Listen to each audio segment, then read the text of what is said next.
윤석열 당선자가 5월 10일부터 대통령직을 수행하게 되는데 집무실을 청와대에서 용산 국방부 청사로 옮기려고 작업을 하고 있습니다. 거기에 대해서 논란이 많습니다. 왜 멀쩡한 청와대를 버리고 다른 데로 옮기려 하느냐? 말이 많습니다. 그러나 내가 보는 관점은 대통령 당선자나 여권에서 직접 말할 수 없는 아주 깊은 사연이 있습니다. 옛날에 북한의 특공대 30명이 1월 21일에 청와대를 폭파하고 박정희를 암살하려고 난파된 적이 있습니다. 121 사태라 그러고 그때 한 사람이 생포되고 28명은 사살되고 한 사람이 북한으로 살아 돌아가서 그 사람이 장군에까지 승진을 했습니다. 그런데 그 이제 한 사람 생포된 사람이 김신조인데 목사가 됐지요. 지금 목회를 하고 있습니다. 근데 이상한 걸 발견했지요. 그 죽은 사람이나 김신조나 청와대의 상세한 도면을 다 갖고 있는 거예요. 청와대 그 내부의 도면을 아주 정확하게 어디로 침투해서 어디에 박정희가 자고 어디에 경비실이 있고 상세한 도면이 돼 있어서 우리 정부가 놀란 거지요. 어떻게 청와대 지도가 북한에 이렇게 상세하게 가 있냐. 그래서 일부러 역으로 조사를 했습니다. 은밀하게 조사를 했더니 청와대 여자 직원 중에 김옥화라고 해서 김옥화. 이 사람의 남편이 유럽에 가가지고 청와대 상세한 지도를 북한 공작원한테 건넨 것이 조사를 통해서 들통이 났습니다. 그래서 김옥화는 비밀리에 처형이 되고 국민들이 모르는 채 지나갔습니다. 지난 5년간의 우리나라의 주사파, 김일성 주체 사상이 민족의 희망이다.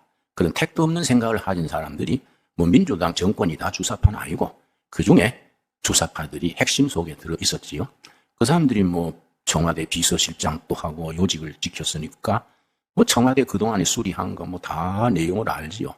무슨 말이냐? 청와대가 지금은 안전한 가옥이 아니다 이거지요. 안가가 아니다 이거지요. 왜 북한에는 저 변두리에다가 청와대 집을 다 지어놓고 그걸 습격한 훈련을 하는 특공대가 있습니다. 그걸 다 정보를 입수했지요. 그러니까 차제에 그거는 청와대 지역은 대통령들 기념관이나 시민 공원으로 만들어서 시민들이 이용하게 하고 대통령 집무실은 다른 데로 옮기자. 그래서 이제 안이 나온 거인데 정부에서 당선자들이 그런 걸 자세히 얘기할 수가 없지요. 우리가 그런 그 배경을 이해를 해야 됩니다. 이 나라를 안보라는 게 참 중요하지요. 여러분, 그 월남이 망했을 때에 나중에 알고 보니까 월남의 부통령이 베트콩 간첩이랬습니다. 경찰, 군대, 요소에 전부 베트콩 공산주의자들이 진출해 있어서 마지막에 어이없이 뒤집어진 거지요. 심지어 서독, 동독이 통일된데도 서독이 동독을 흡수해서 통일했지 않습니까? 통일한 뒤에 동독의 비밀 경찰 문서를 압수해서 보니까 서독에 독일 간첩이 2만 명 있어서 2만 명. 심지어 수상의 비서실장이 간첩이랬습니다.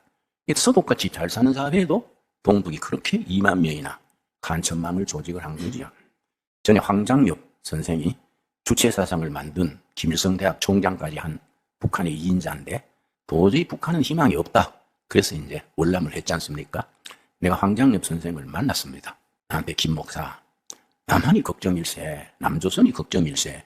왜 그러세요? 그러니까 북한에서 자기가 자료를 봤는데 김정일 책상 위에 있는 남조선에서 보낸 보고서를 자기가 우연한기에 읽었다.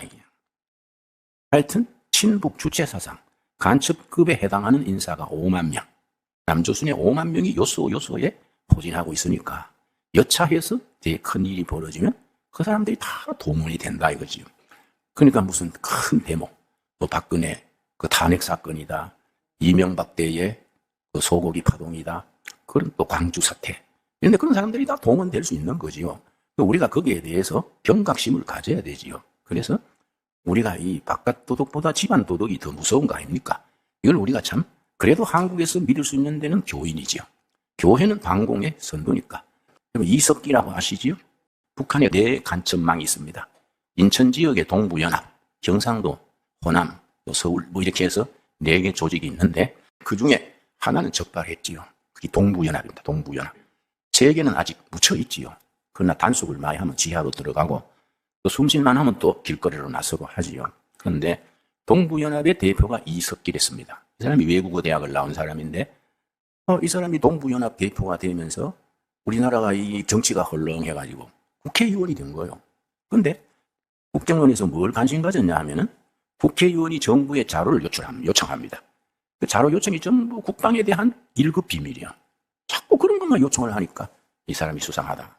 그때 법무부 장관이 황교안 장관입니다.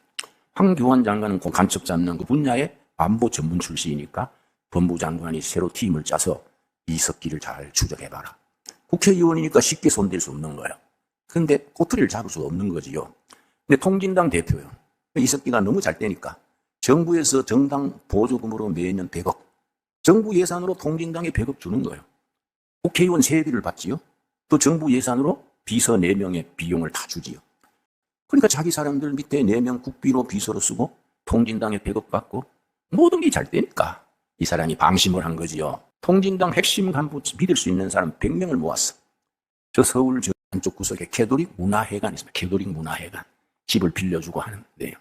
거기에 100명을 모아놓고서는 이석기가 강의를 한 거예요.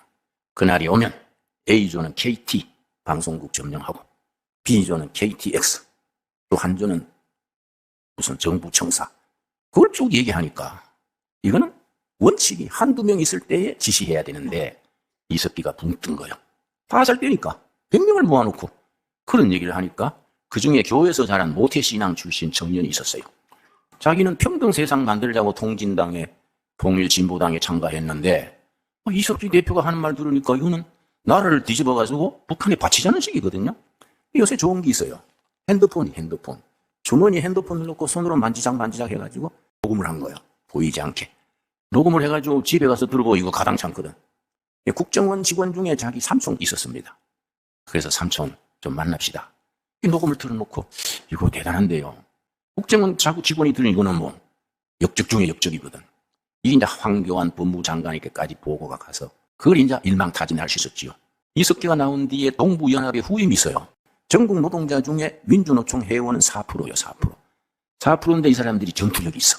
길거리에 나가서 막 띠매고 막 하고 하니까 4% 되는 민주노총이 이건 뭐 우리 지금 주사파 정권하고 딱 서로 맞는 거지요. 그런데 이석기의 후임 중에 양경수다, 양경수. 동부연합의 후임인데 이 사람이 이번에 민주노총의 대표가 됐네. 그럼 이거는 간첩급이 민주노총의 대표가 됐으니 이건 보통 문제가 아니지요.